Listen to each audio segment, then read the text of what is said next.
بسم اللہ الرحمن الرحیم۔ SEO گلوبل لرننگ میں خوش آمدید۔ پورا ماہ رمضان ہی رحمتوں اور دعاؤں کی قبولیت کا مہینہ ہوتا ہے۔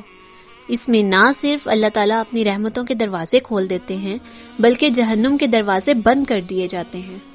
حضرت ابو ہریرہ رضی اللہ عنہ بیان کرتے ہیں کہ رسول اللہ صلی اللہ علیہ وآلہ وسلم نے فرمایا، تم پر ایک ایسا مہینہ سایہ فگن ہو گیا ہے کہ مسلمانوں پر اس سے بہتر مہینہ اور منافقین پر اس سے بڑھ کر برا مہینہ کبھی نہیں آیا۔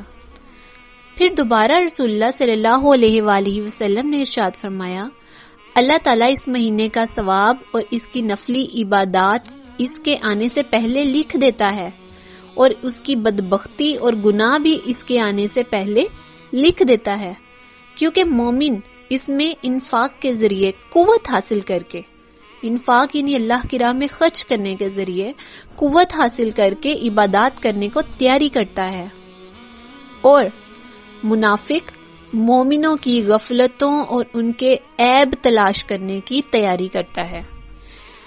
اس حدیث مبارکہ سے پتہ چلتا ہے کہ ماہ رمضان میں دوسروں پر نظر رکھنے کی بجائے کہ وہ کیا کر رہے ہیں، انہوں نے روزہ رکھا، نماز پڑھی، عبادات پر توجہ دی یا نہیں دی، اس کی بجائے اپنی عبادات پر توجہ کرنی چاہیے۔ اپنی عبادات کے ذریعے اللہ کو راضی کرنے کی کوشش کرنی چاہیے اور اپنی عبادات کی تیاری کرنی چاہیے۔ شعب الایمان میں حضرت سلیمان رضی اللہ عنہ سے ایک طویل حدیث مروی ہے جس میں رسول اللہ صلی اللہ علیہ وآلہ وسلم نے ماہ رمضان میں 4 چیزیں کثرت سے کرنے کا حکم دیا، جن میں سے 2 چیزیں اللہ کی رضا کے لیے اور 2 چیزیں آپ صلی اللہ علیہ وآلہ وسلم نے فرمایا کہ ایسی ہیں جن سے تمہیں چارہ کار نہیں۔ پہلی 2 چیزیں جن سے تم اپنے رب کو راضی کرو وہ ہے کلمہ طیبہ اور استغفار کی کثرت، اور دوسری 2 چیزیں یہ ہیں کہ جنت کی طلب اور جہنم سے پناہ۔ تو اس حدیث مبارکہ کی روشنی میں ہمیں رمضان میں کثرت سے ہمیں پتہ چلتا ہے کہ کون سے اذکار کرنے چاہیے۔ تو کثرت سے ہمیں کلمہ طیبہ یعنی لا الہ الا اللہ محمد رسول اللہ، دوسرا جو ذکر ہے وہ استغفر اللہ، تیسرا ذکر یعنی جنت کی طلب اور جہنم سے پناہ۔ تو ربنا آتنا فی الدنیا حسنہ وفی الآخرۃ حسنہ وقنا عذاب النار۔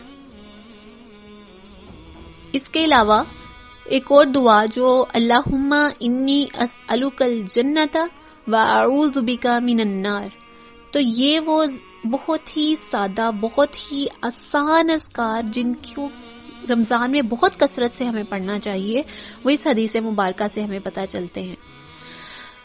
ایک اور جو تینوں اشروں کی بالترتیب دعائیں بزرگان دین سے منقول ہیں کہ ہمارے جو بزرگ ہیں وہ پڑھا کرتے تھے، ہر اشرے کی بھی دعا جو ہے وہ یہ ہے کہ پہلے اشرے میں ہمیں یہ دعا پڑھنی چاہیے، رب اغفر وارحم وانت خیر الراحمین۔ دوسرے اشرے کی دعا استغفر اللہ ربی من کل ذنب واتوب الیہ۔ تیسرے اشرے کی دعا اللہم انک عفو تحب العفو فاعف عنا۔ اس کے علاوہ درود پاک بہت زیادہ پڑھیں، کثرت سے پڑھیں۔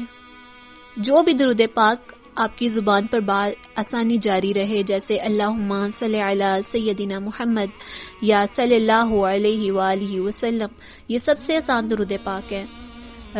بزرگوں سے ہر روزے کے لیے، رمضان کے ہر دن اور ہر رات کے لیے دعائیں منقول ہیں، لیکن ضروری ہے کہ ہمارا عمل چاہے سادہ ہو، کم ہو، آسان ہو، لیکن مستقل ہو۔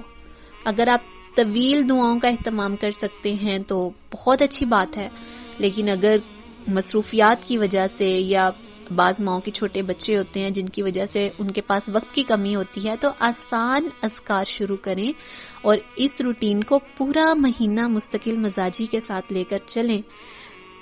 ایک اور بات ذہن میں رہے کہ یہ تمام اذکار نفلی ہیں، فرض نماز اور روزہ ضروری ہے، نوافل اس کے بعد آتے ہیں۔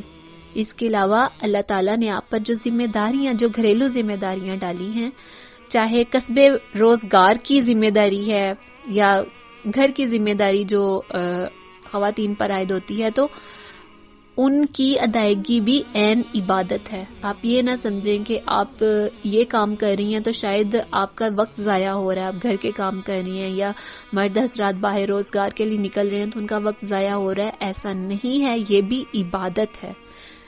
حلال روزی کمانا بھی عبادت ہے، اپنی ذمہ داریوں کو اچھے طریقے سے ادا کرنا بھی عبادت ہے.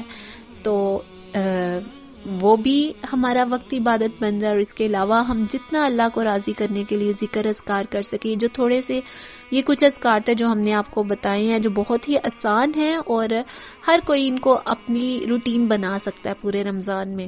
اس کے لیے کوئی آپ کو باقاعدہ ہاتھ میں تسبیح پکڑنے کی بھی ضرورت نہیں ہے. آپ یہ اذکار لکھ لیں، اپنے کچن میں لگا لیں، اور وہاں پر آپ خواتین جو ہیں وہ صبح شام ان اذکار کو جتنا وقت آپ وہاں کام کر رہی ہوں ذہن میں رہے گا کہ سامنے یہ جو صفحہ چسپاں کیا ہوا ہے یہاں سے دیکھ کر ہم نے پڑھنے ہیں، تو آسان ہو جاتا ہے. اللہ تعالیٰ ہم سب کا حامی و ناصر ہو. اللہ پاک ہمیں رمضان کی برکتیں رحمتیں سمیٹنے کی توفیق عطا فرمائے. مجھے بھی اپنی دعاؤں میں یاد رکھیے گا. اللہ حافظ.